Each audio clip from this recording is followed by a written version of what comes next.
actually, it goes right here. The great waters and dry land.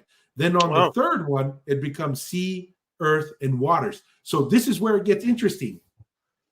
When God says, I created them in the waters, what is he talking about? Up here. Because the only place that's still called waters is up here. And then he says, I created them in the waters and told them to fill the sea. Because in the sea, in order to be in the sea, what has to happen? You have to be formed. Yeah. And that hasn't happened yet. And then when God says, hey, I created all man in heaven, this is where we were when we were all created and told to multiply and replenish the earth below. I'm telling you, Masi, like when we get into this stuff, this is why for me personally, this is like when we opened up the hood in our other example. When I open up the hood with what I present, I see all kinds of stuff.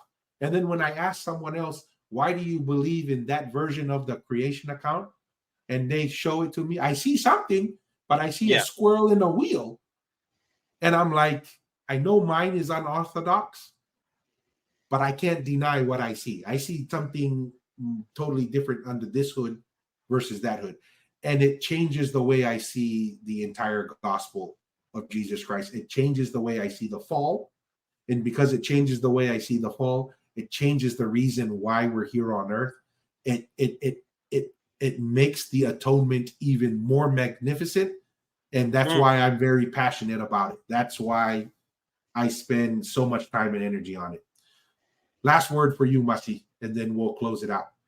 No, thank you for having me join along this creation part. Is it part 3 right now? Which part one? Three. This is part three. Yeah. Good. Very, very. Actually, I learned a lot more being part of this interactive during the process. To learn a lot. Actually, understanding more of, like I said, the responsibility and the difference between God the Father's responsibility, Jehovah's responsibility, and even Adam, and even the order of how things were created at this episode that we discussed.